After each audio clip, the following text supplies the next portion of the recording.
Let me tell you something that may sound insane at first, but your spirit already knows it's true. You were never ordinary. You were never safe. You were never supposed to blend in because you were chosen. And not by man, not by popularity, not by religion, not by bloodline or birthright, but by a God who whispered your name before time had a clock.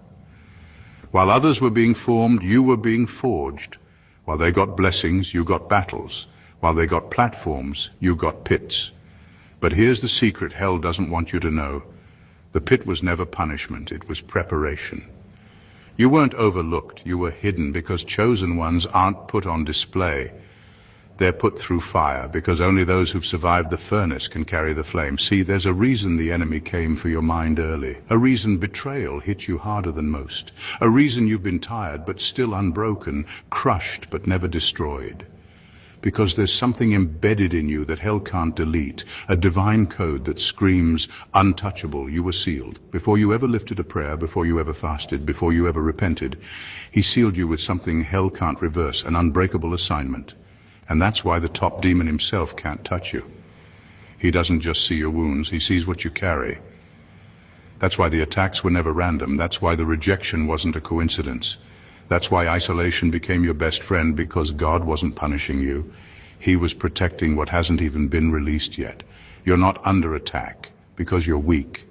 You're under attack because you're loaded. You're not just a person, you're a prophecy in progress. So now the question is, will you believe what life has said about you, or will you step into what heaven already knows? Because when God seals a destiny, it doesn't matter how hard hell hisses. The chosen cannot be cursed, the sealed cannot be touched, and the one who walks with fire cannot be burned. Stay right here, because by the time you reach the end of this message, you'll understand why even the highest-ranking demon backed off when he saw you coming. Number one, you're not just protected, you're off limits. You're not just protected, you're off limits. There's a difference. Protection means something is guarding you, but being off limits means even if the enemy gets close, he still can't touch you. There's a line drawn around your life, and it's not written in chalk, it's carved in divine authority. God didn't just say, I'll keep them safe. He said, don't touch this one. That's a command, not a suggestion. And when God speaks, the spiritual realm obeys. Even hell knows better than to cross a line God himself has set. That's why the attacks you've faced never did what they were supposed to do. You've been hit, yes, wounded, yes, but never destroyed, never taken out.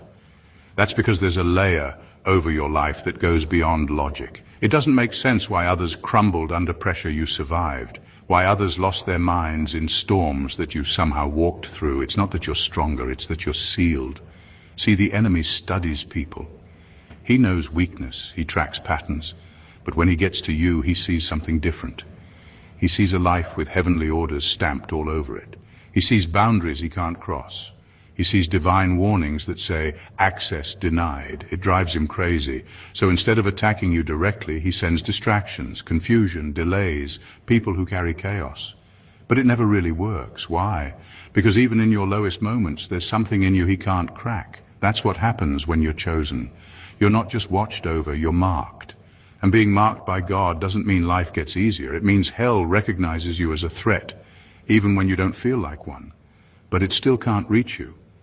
You're not vulnerable the way others are. You walk with a seal that can't be forged, faked, or forced open. You're not just protected. You are untouchable, not because of who you are, but because of whose you are. Number two, you're not in a battle. You are the battlefield. You're not in a battle. You are the battlefield. That's why your life has felt like a war zone since the beginning. You weren't just born into conflict, you attract it, not because you're weak, but because you carry something that forces light and darkness to collide. Wherever you go, something shifts, atmospheres change, people get uncomfortable, things either break off or break loose. That's not random, that's spiritual. You don't step into battles, you become the ground where battles are fought.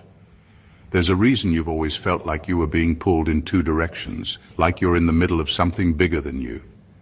That's because you are. You carry weight, and not just emotional weight. Spiritual gravity. When you walk into a place, there's an invisible line drawn. One side is trying to push you into purpose, the other is desperate to distract or destroy you. That tension you feel isn't confusion, It's evidence that both kingdoms recognize what you carry. You think you're just going through life, but life has been coming through you. Every breakdown, every battle, every unexpected attack. It all makes more sense when you realize you're not just caught in the crossfire. You are the fire. You're the territory God's trying to reclaim, and the enemy is trying to sabotage. That's why you wrestle with heaviness that others don't feel. That's why people are drawn to your light, but also try to dim it. You've been wondering why peace seems temporary, and rest always gets interrupted. It's because your very existence is disruptive to darkness. You carry clarity that breaks confusion. You carry purpose that frustrates evil. You carry presence that pushes back hell. And the wildest part, you're still standing. With all that pressure, all that warfare, all that weight, you're still here, still fighting, still walking. That's not by accident. That's because even when you didn't know it, heaven was using your life to make a statement. You don't just show up to battles. Battles happen because you showed up.